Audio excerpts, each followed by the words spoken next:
Hi everyone, it's QuickyBaby and welcome back to World of Tanks, and boy, we have another mission marathon on our hands. It's literally just a month since I completed the EBR one on my free-to-play account. Nevertheless, if you feel like undertaking the American challenge and getting your hands on the TS-5, then this is going to be the video for you, because I'm going to let you know exactly how long it will take you to get your hands on that vehicle for free, or alternatively, get a meaty discount off it. So firstly, let's talk about the key details. This marathon starts this Friday on the 5th of April. That's right, you're going to have to drop all of your plans this weekend if you want to get started on it. And it's going to last for 10 days. It will finish on Monday, the 15th of April. And I asked Wargaming to clarify what the end time is, and apparently it's 8 AM on the European server. And so don't think you have the whole of that Monday to be able to grind if you're really cutting it close. So if you've watched any of my previous videos or you've just participated in one of the mission marathons before, it works in exactly the same way. There are two different ways of completing 10 different stages of missions, and it either involves you playing tier 9 or tier 10 tanks to do what they're calling the mission for mastery, or alternatively grinding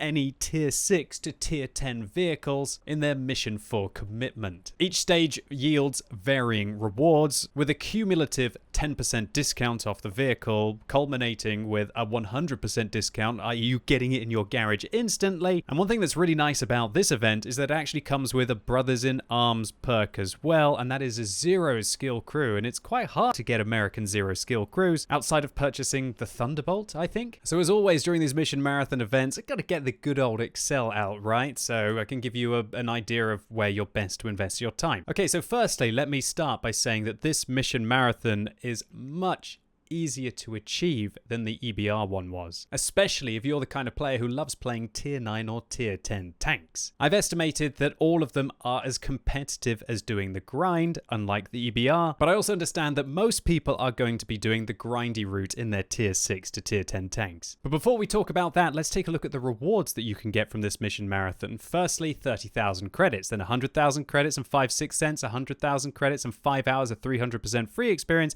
400,000 credits and 10 times improved optics directives, 250,000 credits at stage 5, 10 improved rammers, and also a day of premium. One thing that's interesting is the Wargaming are actually giving away 5 days of premium, which means that if you're a very dedicated player and you've got a lot of time on your hands, you could do this entire mission marathon with premium time effectively. So the total credit reward, if you manage to complete the entire mission marathon, is 2.6 million, 5 days of premium, 20 hours of 50% credit boosting, and obviously the tank, the Brothers in Arms crew, but there's no special style for it this time, which is a little bit disappointing. Okay, so now let me highlight exactly how long I think that it would take me to complete this if I was to undertake the challenge on my free-to-play account. Now, my free-to-play account, as long as I'm playing non-stock tanks, I can easily average 600 base experience, and I feel that I will finish in the top 10 of experience in 7 out of 8 games. And that's something very important to highlight, because only experience earned for being in the top 10 players of your team is counted. And while Wargaming have clearly implemented this as a preventative feature to discourage people from just playing hyper aggressively in their games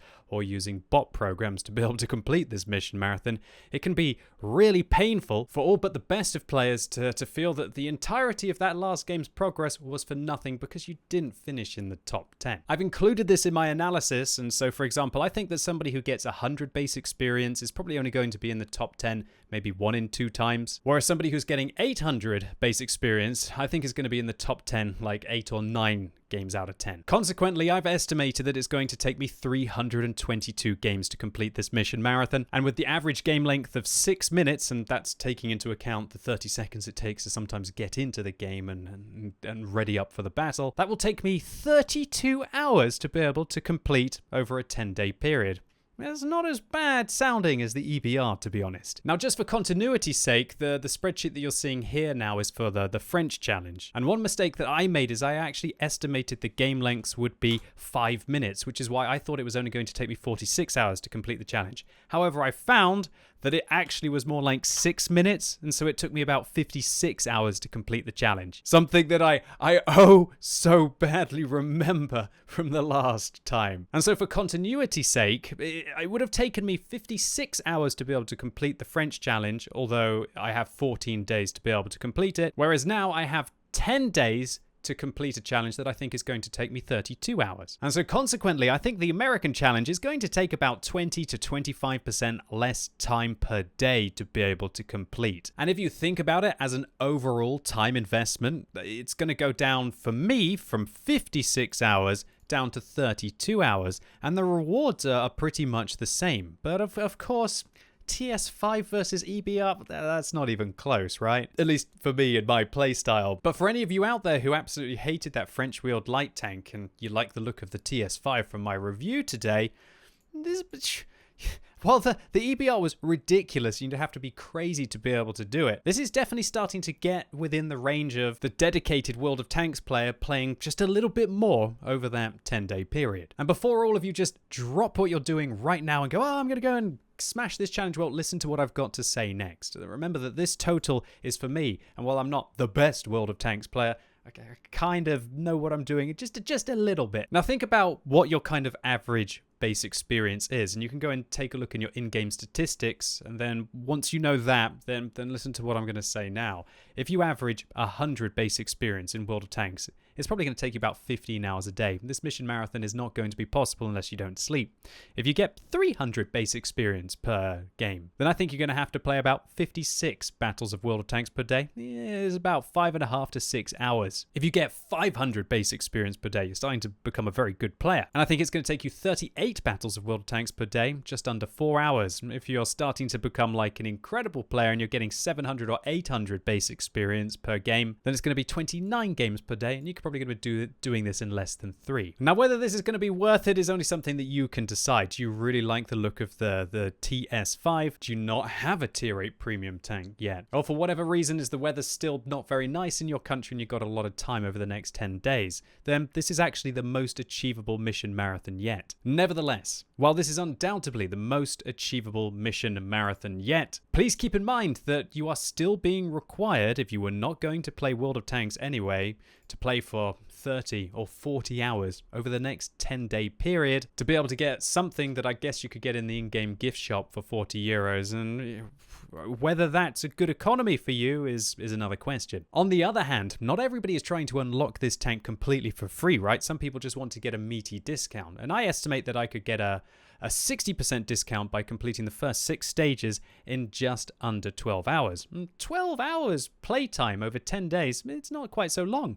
And then probably I could manage to pick up the vehicle for about 20 euros then. And remember, you get the entire package, and that's starting to become more achievable, right? A happy middle ground for somebody who is going to play World of Tanks anyway, and yet still gets a full-blooded tier 8 premium with a lot of extra credits, premium time, and consumables and boosters for significantly less than the vehicle would have probably cost anyway. But finally, as I say every time, remember, ladies and gents, these are pixels in a video game. Companies are constantly trying to pressure us to spend more time on their apps, to spend more time playing their games, even though they appear to be free. They're trying to tell us how to play. They're trying to tell us how to get our information. And it's important to take a step back and to realize what you're getting yourself into if you try to undertake this mission marathon. And that's why I've made this spreadsheet for you. Because the worst possible thing that you could do would to be able to go into this and not to schedule the time that you actually need to complete the different stages,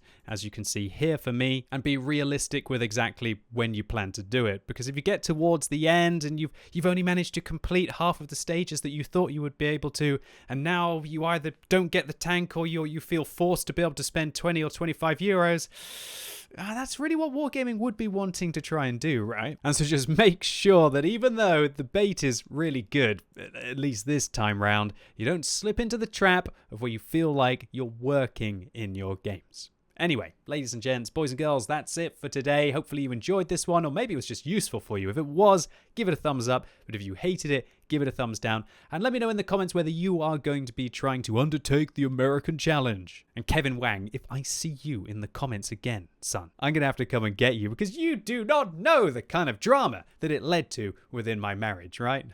Well, maybe not. We'll have to see. Anyway, as always, thank you so much for watching. You've been epic, and hopefully I'll see you soon.